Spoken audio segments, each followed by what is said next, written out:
Hey everybody, thanks for tuning back in to a little bit more of Out at the Dust. We pick up on page 102, driving the cows. Dust piles up like snow across the prairie, dunes leaning against fences, mountains of dust pushing over barns. Joe de la Flor can't afford to feed his cows, can't afford to sell them. County Agent Dewey comes, takes the cows behind the barn, and shoots them. Too hard to watch their lungs clog with dust like our chickens suffocated. Better to let the government take them than suffer the sight of their bony hides sinking down into the earth. Joe de la Flor rides the range. Come spring, he'll gather Russian thistle, pulling the plant while it's still green and young before the prickles form before it breaks free to tumble across the plains. He gathers thistle to feed what's left of his cattle, his bone-thin cattle. Cattle he drives away from the dried-up Beaver River to where the Cimarron still runs, pushing the herd across the breaks, where they might last another week, maybe two, until it rains. It's January 1935. This one's called First Rain. Sunday night, I stretched my legs in my iron bed under the roof. I place a wet cloth over my nose to keep from breathing dust and wipe the grime tracings from around my mouth and shiver thinking of Ma. I am kept company by the sound of my heart drumming. Restless, I tangle in the dusty sheets, sending the sand flying, cursing the grit against my skin, between my teeth, under my lids, swearing I'll leave this forsaken place. I hear the first drops like the tapping of a stranger at the door of a dream. The rain changes everything. It strokes the roof, streaking the dusty tin, ponging a concert of rain notes, spilling from the gutters, gushing through gullies, soaking into the thirsty earth outside. Monday morning dawns cloaked in mist. I button into my dress, slip on my sweater, and push my way off the porch, sticking my face into the fog, into the moist skin of the fog. The sounds of dripping surrounds me as I walk to town. Soaked to my underwear, I can't bear to go through the schoolhouse door. I only want to stand in the rain. Monday afternoon, Joe de la Flor brushes mud from his horse. Mr. Kincannon hires my father to pull his olds out of the muck on Route 64. And later, when the clouds lift, the farmers, surveying their fields, nod their heads as the frail stalks revive. Everyone, everything grateful for this moment, free of the weight of the dust. That was January 1935. This one's called Hayden P. Nye.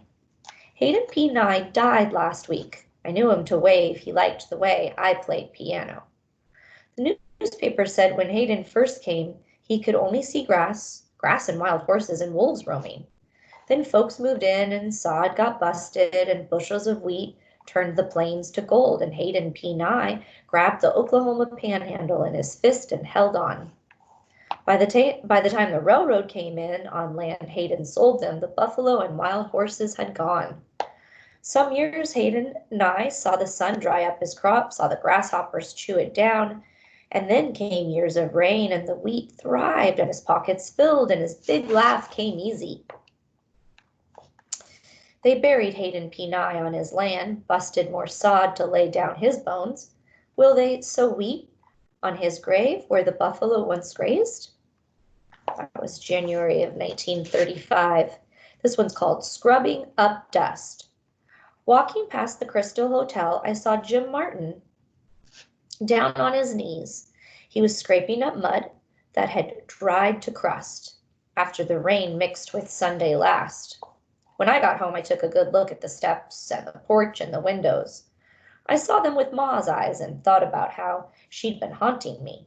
I thought about Ma, who would have washed clothes, beaten furniture, aired rugs, scrubbed floors, down on her knees, brush in hand, breaking that mud like the farmers break sod, always watching over her shoulder for the next duster to roll in.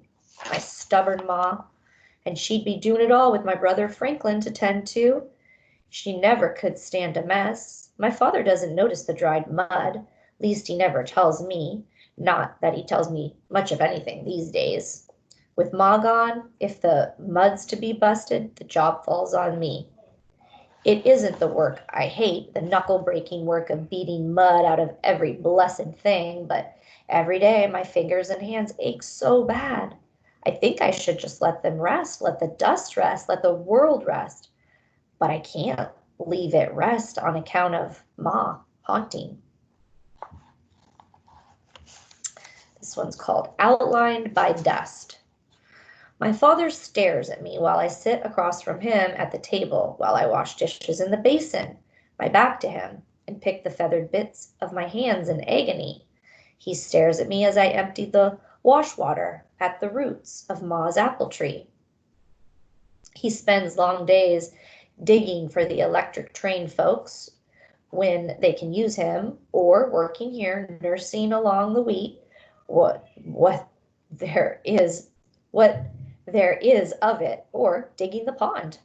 He sings sometimes under his breath, even now, even after so much sorrow. He sings a man's song, deep with what has happened to us. It doesn't swing lightly the way Ma's voice did, the way Miss Freeland's voice does, the way Mad Dog sings. My father's voice starts and stops like a car short on gas, like an engine choked with dust. But then he clears his throat and the song starts up again. He rubs his eyes the way I do, with his palms out. Ma never did that. And he wipes the milk from his upper lip, same as me, with his thumb and forefinger. Ma never did that either. We don't talk much. My father never was a talker. Ma's dying hasn't changed that. I guess he gets the sound out of him with the song he sings. I can't help thinking how it is for him without Ma. Waking up alone, only his shape left in the bed, outlined by dust. He always smelled a little like her first thing in the morning when he left her in bed and went out to do the milking. She'd scruff into the kitchen a few minutes later, blurry-eyed, to start breakfast. I don't think she was ever really meant for farm life. I think once she had bigger dreams, but she made herself over to fit my father. Now he smells of dust and coffee, tobacco and cows. None of the musky woman smell left that was Ma. He stares at me. Maybe he is looking for Ma. He won't find her. I look like him.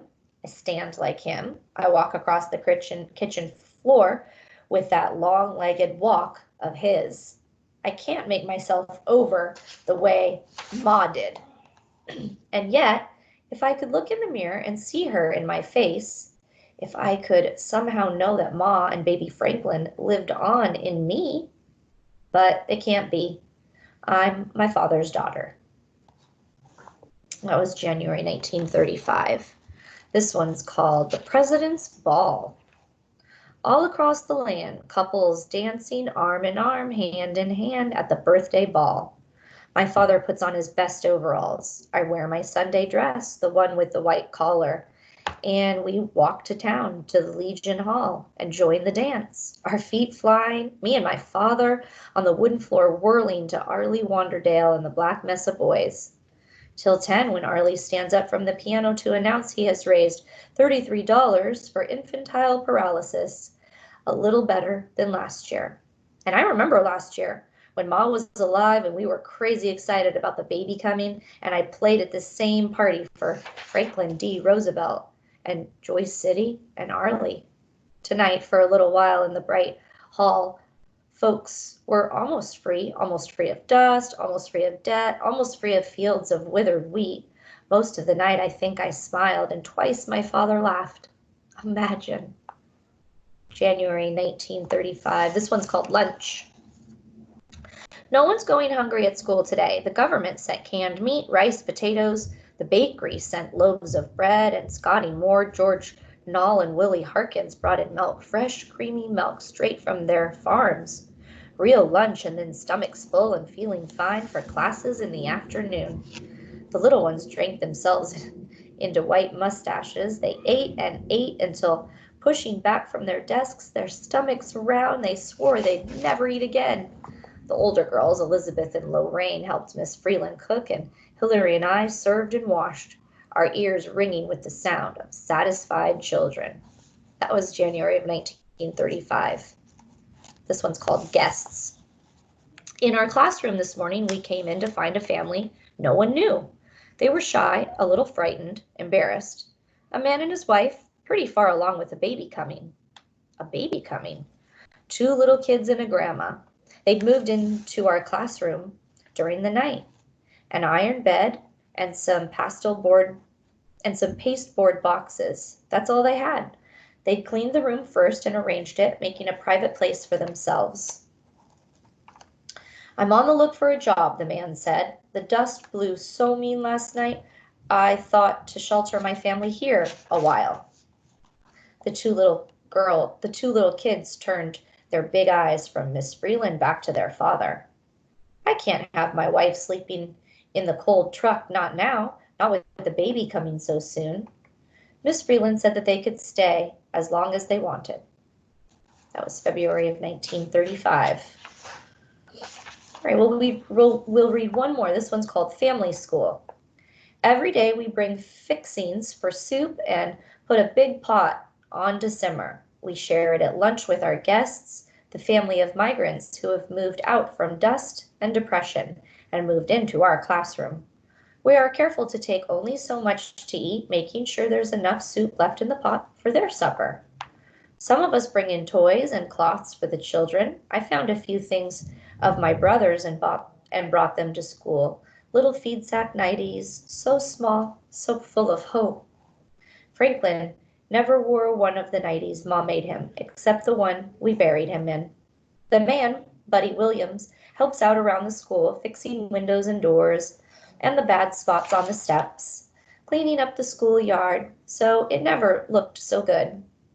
The grandma takes care of the children, bringing them out when the dust isn't blowing, letting them chase tumbleweeds across the field behind the school. But when the dust blows, the family sits in their little apartment inside our classroom, studying Miss Freeland's lessons right alongside us. January 1935. All right, we'll pick up next time. Enjoy your day.